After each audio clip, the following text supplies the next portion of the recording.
I can guarantee is that you did not think you were about to see my face today, cuz. I'm not even gonna cap to you. It's been so long, bro. It's been so long, but hey, guess what? It's your boy, Sleazy. 4, 5, 3.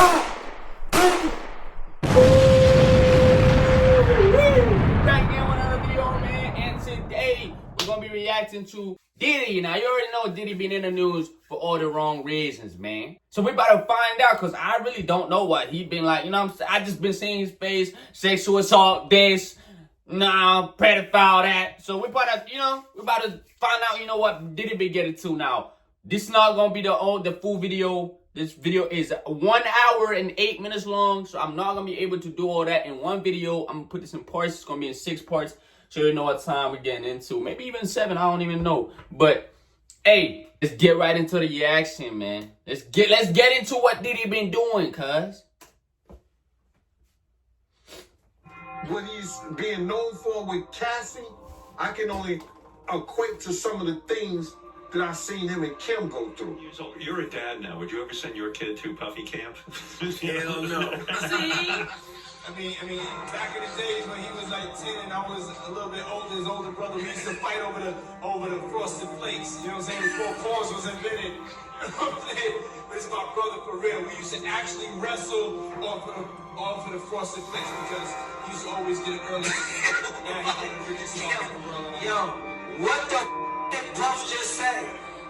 Kim is dead. Eddie D is dead. Andre Harrell is dead. The only 2 left. Hold on. Diddy got... Hold on. I always been hearing about the Tupac shit, but does Diddy actually have bodies? Like, somebody gotta let me know, bro. I don't know much about Diddy. I'm not gonna cap. I'm not a Diddy fan. You know what I'm saying? Gotta moisturize them lips. You know what I'm saying? Get it right. But I'm not a Diddy fan, so I'm not... This nigga got body. He's certified? Certified? And Al almost died. You never kissed him? There's no way this man should be getting an icon award when all he has done was destroy the people around him. Interesting stuff. Welcome back to another episode of Swamp Stories. For this one, we do something that we've never done before. We take a deep dive into one... Oh, by the way, this video is on Swamp Stories. Shout out Swamp Stories. Y'all go to check out Swamp Stories. I don't think he needs a shout out from me because he's way bigger than me. But I gotta give the credit where credit is due. Go check out my boy Swamp Stories, man. I watch all his stuff, man. It's lit. America's most controversial figures. He's loved by some, hated by others, but everyone knows that he's a boss that you never want to piss off. As talented of a genius as he is, he's also known to be equally as angry, manipulative, and flat-out evil. So in this video, we gather information and opinions to create an unbiased and hopefully accurate depiction of the man himself. This is Surviving Diddy, so let's dive in. The story begins in 1970s Harlem, a very rough place at the time. Poverty and violence ruled the community, and people did what they had to do to survive. One of these people was Melvin Combs, a man who climbed the ranks as a dealer in Harlem. But Melvin lived a double life, one where he risked his life and freedom in the streets, and another where he provided for his wife and 2 children. But by all accounts, Melvin and his wife did a great job sheltering their kids from the chaotic streets. Sadly though, in the mid-1970s, Melvin would lose his life to a deal gone wrong.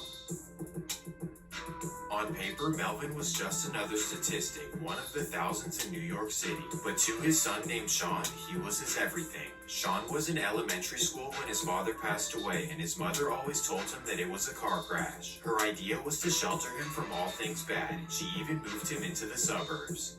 So in the 6th grade, the family moved to the city of Mount Vernon, and Sean attended a private Montessori school. In many cases, going from inner city to a private school can be a struggle, but not for a young Sean Combs. He was highly intelligent and charismatic, an instant leader amongst boys. So this nigga went to a good school. This nigga went to a privileged school. That's first thing, man. These rappers be capping, man. You get into their music, they talking about, you know what I'm saying? Well, I guess you get, I don't know. I guess you can say he grew up in the trench for like a couple days. Rest of his adolescence in Mount Vernon, thriving amongst his wealthier classmates. And he was a good After student. high school, his good grades led him to the prestigious Howard University. There, he became an absolute star in all facets. He joined a fraternity and was known for throwing the best parties in D.C. On top. If you've been in a car The accident, ads, man. Gotta watch out for the don't call an ads. attorney. Use this AI app instead. That's what I did. On top of this, he started a cab service that would safely take home drunk students after parties. He was already a natural businessman and safely take throwing the best parties in DC. On top of this, he started a cab service that would safely take home drunk students after parties. He was already a natural businessman and everyone knew that he was destined for success. All he had to do was wait patiently for his first major opportunity. For him, this would come rather early. In fact, it was in 1989 after his freshman year. While home in Mount Vernon, he linked up with a good childhood friend named Dwight Myers, also known as Heavy D. Growing up, Heavy D was like a big brother to Sean, a mentor in many ways. While Heavy was a talented rapper, and by 1989 he signed a major deal with Uptown Records. So over the summer he introduced his friend Sean to the owner of Uptown Records, a respected mogul by the name of Andre Harrell. Right off the bat, Andre took a special liking to a young Sean Combs, like an oddly special liking. I guess he saw major potential in him because he decided to give him a major opportunity right away. So in the summer of 1989, Sean was hired as an intern at Uptown Records. Over the summer, Sean spent countless hours in the studio and in meetings with major artists from around the country. It was truly a dream come true for a freshman in college, something that's pretty much unheard of. Well, the fall comes around and Sean has to return to campus in DC. Andre didn't want him to go and tried to convince him to drop out and stay with the label, but Sean's mother was not having it. So together they came to a compromise. Twice a week, Sean would take the train from DC to New York to be at the Uptown office. This was 4 hours each way, meaning this— First of all, already, that relationship is looking kind of zesty. Let's get into it. Sean spent a total of 16 hours a week just to remain an intern at Uptown. This really didn't make any sense. What could he bring to the table that required him to do all of this hassle? Well, you might find out in just a second, so hold on. This crazy lifestyle continued for a few months until Andre Harrell put his foot down. He offered him a full-time job at the label if he would drop out of Howard and return back to New York.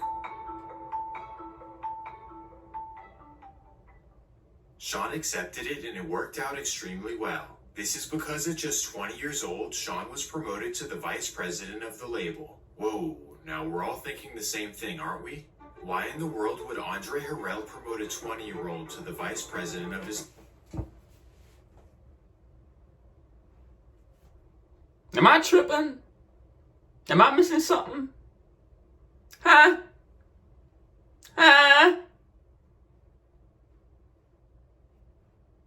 I don't know, man.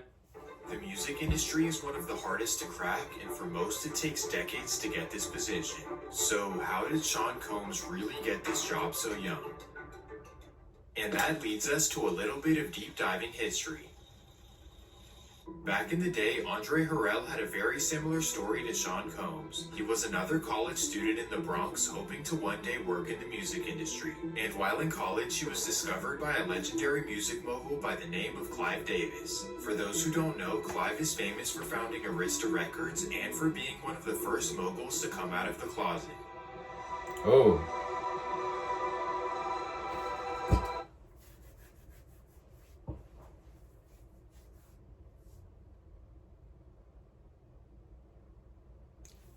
Y'all following? Is y'all, you know what I'm saying? Well, Clive took a special liking to Andre and took him under his wing in the music industry. Long story short, in 1985, Andre was given funding to start his own music label, one called Uptown Records. So just like Puff, Andre went out and discovered underground rappers, one of which being